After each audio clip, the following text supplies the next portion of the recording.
Setiap hari kita memang harus belajar, karena belajar tiada henti. Dan belajar tidak harus melalui jalur yang kita sebut formal. Kalau jalur formal biasanya ada tamatannya, ada alumnusnya. Tapi percaya atau tidak bahwa kita masih bisa terus belajar bahkan dari jalur-jalur yang kita tidak sangka sebelumnya. Kita bisa belajar dari sesuatu yang ada di sekeliling kita. Kita bahkan bisa belajar dari sesuatu yang kita gunakan sehari-hari. Hari ini kita akan membahas bagaimana kita bisa belajar dari air. Sesuatu yang ada dalam kehidupan kita, bahkan 70% tubuh kita itu adalah air. Dari air, karakteristiknya kita bisa belajar sebuah filosofi yang sangat-sangat luar biasa. Yang pertama, air itu akan selalu mengalir ke tempat yang rendah. Apa arti dari semua kalimat itu? Artinya adalah bahwa air itu ibarat ilmu. Ilmu pun hanya akan mengalir kepada orang-orang yang memiliki kerendahan. Bukan kerendahan diri, bukan rendah diri, tapi kerendahan hati. Orang yang tidak sombong, orang yang tidak merasa dirinya paling pintar dan lain sebagainya akan justru paling banyak belajar. Kenapa? Karena dia siap untuk menerima sebuah ilmu, persepsi, dan pandangan yang baru. Itu yang pertama. Yang kedua, kalau kita perhatikan, Anda misalnya di tepi danau, Anda melempar batu ke dalam danau, maka akan muncul riak. Sekilas Anda akan tahu di mana saja batu itu kemudian berada di dalam air itu. Tapi apa yang terjadi setelah sekian menit? Anda bahkan tidak tahu tadi batu itu akan berada tepat memukul air di mana. Karena setelah beriak, air itu akan kembali normal, datar kembali. Ada sebuah pembelajaran yang menarik dari situ. Kenapa? Karena kalau kita lempar batu yang sama ke pasir, kita akan tahu di mana letak batu itu karena pasir itu akan membentuk sebuah bongkahan atau coak di dalam pasir itu. Nah, gunakanlah ilmu air. Apa pembelajarannya? Bahwa air itu walaupun menerima sebuah hantaman batu sekeras apapun, dia akan tetap kembali normal seperti sedia kala. Alias tidak terjadi apapun.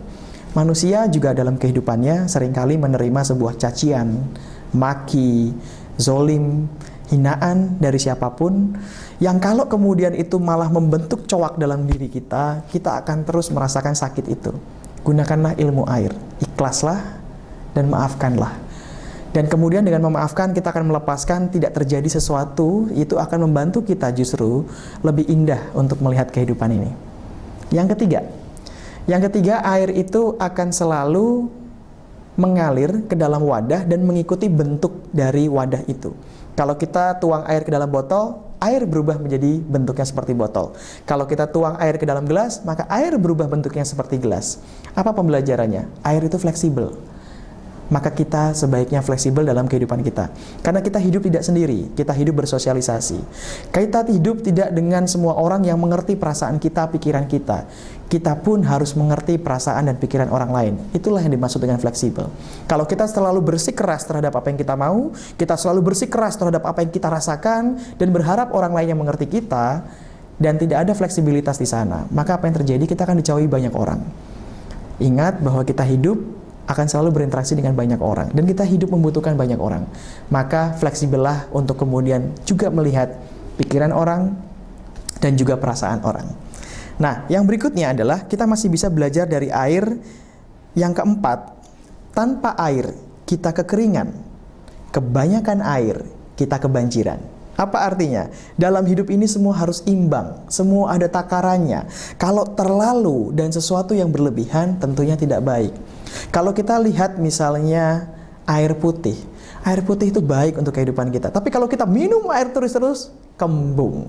Kita nggak minum air putih, dehidrasi. Maka semua itu harus ada takarannya, harus ada keseimbangannya. Dalam hidup ini harus seimbang. Begitu pula dalam kehidupan kita kerja keras terus. Mungkin uang kita dapatkan, tapi akan ada yang kita korbankan. Kita sampai lupa sholat, kita sampai lupa makan, kita lupa sama keluarga. Maka dalam kehidupan kita pun harus seimbang. Dan yang terakhir, air itu sifat alamiahnya adalah untuk mendinginkan atau memadamkan.